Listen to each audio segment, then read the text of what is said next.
কথা বলা হারাম, খাওয়া দাওয়া হারাম, সব হারাম, ফিনিশ। আল্লাহর সাথে যোগাযোগ, এজন্য বলা হয় এটা তাকবীরে তাহরিমা, হারাম থেকে এসেছে।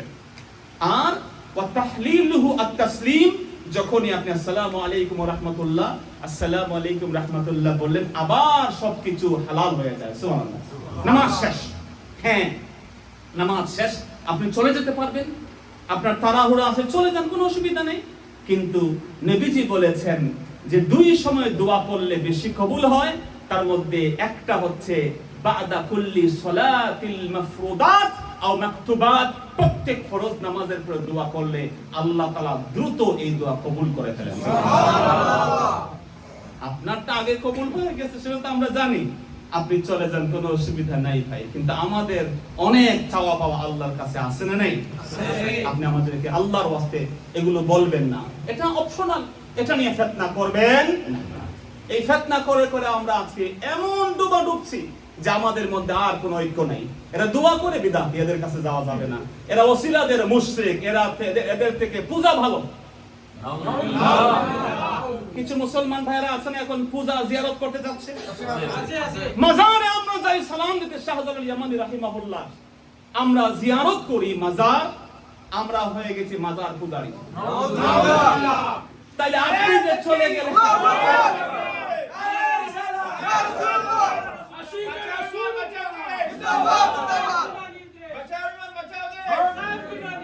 ওকে, তো আপনি এখন যদি কোনো ব্যক্তি যদি একই মিজান, একই স্ট্যান্ডার্ড ফলো করে, এটা করা ঠিক না, আমি বলে এটা বলবেন না প্লিজ। আমরা গেলাম মাজার জিয়ারতে, ওলি আল্লাহর জিয়ারত, রাসূল বলছেন আলা ফাজুরুহা, একটা সময় বাধা দিতাম, কিন্তু এখন তোমরা জিয়ারত করো, ফাইন্নাহা তুযাক্কিরুকুমুল মাউত, এটা করলে মৃত্যুর কথা স্মরণ হয়। আমরা এই উদ্দেশ্যে জিয়ারত করে শাহজালাল ইয়ামানি তার মাজার, সুলতান সাহেবের মাজার, মাইনুদ্দিন চিশতি রাহিমাহুল্লাহর মাজার, বড় পীর আব্দুল কাদের জিলানী রাহিমাহুল্লাহর মাজার জিয়ারত করে আমরা কি করি? সালাতু সালাম দিয়ে আল্লাহর কাছে দোয়া করি। তাদের কাছে দোয়া করি না আমরা, তাদের মাজার জিয়ারতে আমাদের মধ্যে একটা মনের একটা ইতমিনান পয়দা হয়, শান্তি আসে।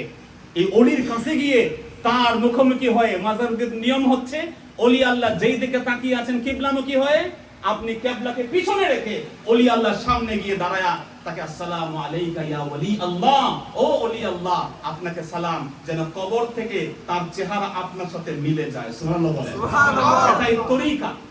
আপনি আপনার আব্বার কবর জিয়ারত করতে যাবেন, গিয়ে পিছন থেকে কবর জিয়ারত করবেন না। কারণ আপনার আব্বাকে তো শুইয়ে রাখছি আমরা সবাই মিলে কিবলামুখী করে, কথা বুঝেন না আমাদের?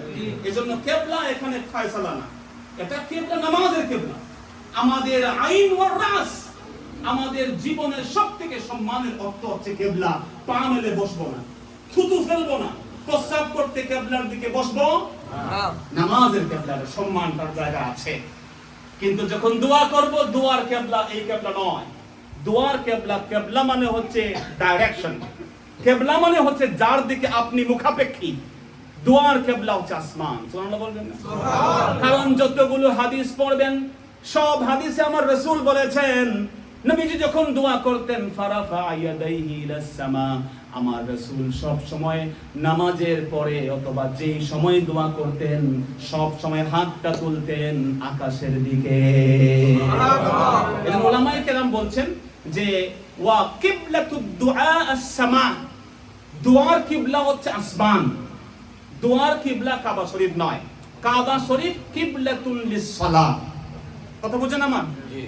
এখন আপনি প্রশ্ন করবেন যে আরে আপনারা যে সাব কিবলা সাব কিবলা বলেন, নামাজের কিবলা হচ্ছে কিবলা, উনি আবার আরেক কিবলা আসলো কোথা থেকে? কিছু বোকা যারা পড়াশোনা নাই, যাদের মধ্যে সামান্যতম গভীর জ্ঞান নাই, তারাই প্রশ্ন করে। কার সাথে পড়াশোনা করে নাই, সে শুনছে এটা কিবলা। কথা বুঝেন না? আর কোনো কিবলা নাই। কিন্তু উলামায়ে কেরামের বক্তব্য হচ্ছে যার দিকে আপনি মুখাপেক্ষী, শাব্দিক অর্থে তাকে কিবলা বলতে অসুবিধার কিছু নাই।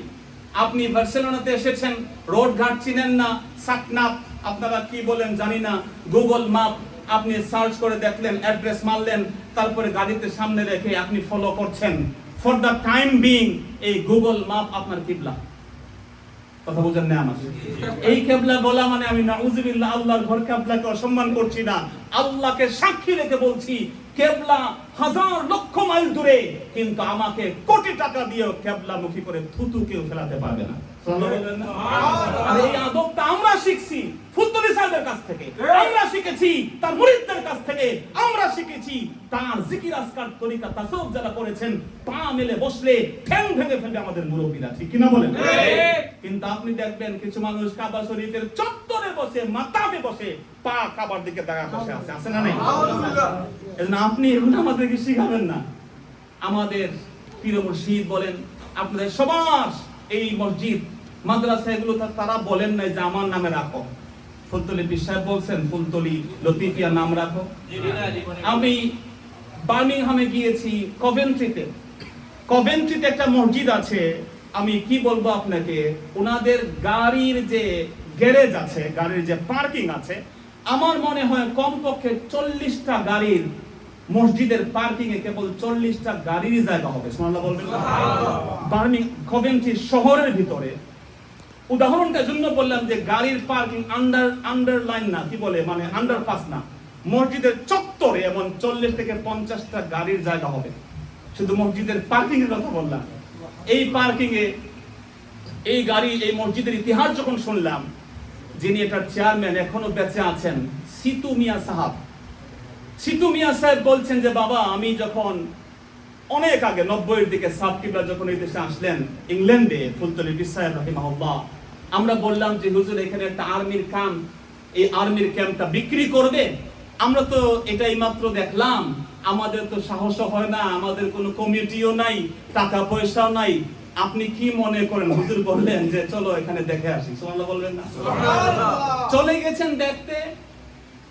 রবিবার ছিল, সানডে, এটা উইকেন্ড, বন্ধ, আপনারা জানেন, কেউ নাই, বন্ধই থাকার কথা, কিন্তু ঘটনাক্রমে দেখা গেল একজন গার্ড সেখান থেকে বের হচ্ছে, তালা মারবে। হুজুর তখন বললেন, সাবকিবলা বললেন, বাবা আমি এখানে 2 রাকাত নামাজ পড়তে পারবো? গার্ডের দয়া হয়ে গেল, সে তখন অনুমতি দিলে তিনি কোনোভাবে কিচেনের একটা জায়গায় জায়নামাজ ফেলে আল্লাহর ওলি 2 রাকাত নামাজ পড়লেন, একটু চক্ষু বন্ধ করলেন, তারপরে বললেন যে সিতু মিয়া আগায়া যান, ইনশাআল্লাহ ব্যবস্থা হয়ে যাবে। কয়েক মাসের মধ্যে বিশাল মসজিদ, আল্লাহ ওলি পারতেন যে আমার নামে হোক, তিনি বলতেন এই মসজিদ আমার নামে হওয়া দরকার নাই, এই মসজিদটা হবে সুলতান সিলহেট শাহজালাল ইয়ামানি রাহিমাহুল্লাহ নামে। সিলেটের শাহজালাল ইয়ামানির মসজিদ আলহামদুলিল্লাহ ইংল্যান্ডে প্রায় মনে হয় 40 থেকে 50টা তৈরি হয়ে গেছে। আল্লাহু আকবার। আপনারা বড় সাহেবকে চিনেন? বড় সাহেবের নামে মসজিদ তৈরি হবে একেবারে। আমার সদরুল ভাই ছিলেন, হাফিজ সাব্বির আহমদ সাহেব, জসিমউদ্দিন সাহেব, মাহবুব চৌধুরী সাহেব, নানু মিয়া সাহেব, এরা 4-5 জন মিলে মসজিদ, বিশাল মসজিদ, সেটা মাশাআল্লাহ অনেক বড় তৈরি হয়ে গেছে। সাব্বির সাহেব বলছেন যে বড় সাহেব আপনার নামে ইমাদউদ্দিন জামে মসজিদ নামে আমরা মসজিদ তৈরি করতে চাই। বড় সাহেব তখন গাড়িতে বসে বলেন, ভিতরে আসো, চোখ বন্ধ করে। আমি কারামত বলি না, মানুষ এগুলো বাজে ভাবে না, এটা কোনো কারামত না, সত্য কথা বলছি আপনাকে, এটা কোনো কারামত না, আপনি কারামত মনে করবেন না, অসুবিধা নেই। কিন্তু বড় সাহেব বলছেন চক্ষু বন্ধ করে যে সাব্বির, এটা আমার নামে না দিয়া আমার হাবিব, আমার নবীর একটা গুণবাচক নাম হচ্ছে সিরাজাম মুনীরা, এই মসজিদের নাম হবে সিরাজাম মুনীরা মসজিদ। সুবহানাল্লাহ। আজকে ইউরোপের বুকে, ইংল্যান্ডের বুকে আমার মনে হয় মাশাআল্লাহ এত অর্গানাইজড, গোটা বিশ্বের যত ভালো ভালো স্কলার যেই ঘরানার হোক, যারাই আল্লাহ এবং রাসূলকে মহব্বত করেন, আশিকে রাসূলদের মিলন মেলায় আজকে সেই মসজিদ প্রতিষ্ঠিত হয়ে যাচ্ছে। সুবহানাল্লাহ। কারো কাছে হাত পাতা লাগে নাই তাদের আজ পর্যন্ত, একটা স্বাবলম্বী মসজিদের উদাহরণ। এজন্য আমরা বলছি, আমরা কি করেছি নিজেকে দেখেন, আর ওলি আল্লাহরা কি খেদমত করেছেন সেগুলো দেখেন। কার সমালোচনা করছেন তা করার আগে নিজেকে ভাবেন। মুহতারাম হাজিরিন, সেজন্য এই কথা বলছি যে আমরা এই পৃথিবীতে আমার নবী কেমন নবী, যার শান মানকে আল্লাহ কেমন বাড়ায়া দিয়েছেন। যে আল্লাহর নবী আদম, মনে আছে আপনাদের, তিনি দোয়া করেছেন, আল্লাহ আমাকে আপনি মুহাম্মদ সাল্লাল্লাহু আলাইহি ওয়াসাল্লামের ওসিলাতে আমাকে maaf করে দেন। সুবহানাল্লাহ।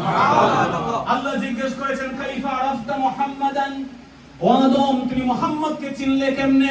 সুবহানাল্লাহ। আচ্ছা বলেন আল্লাহ কি জানেন না কেমনে চিনছেন আদম নবী? একটু কথা বলেন না। আল্লাহ সব জানেন।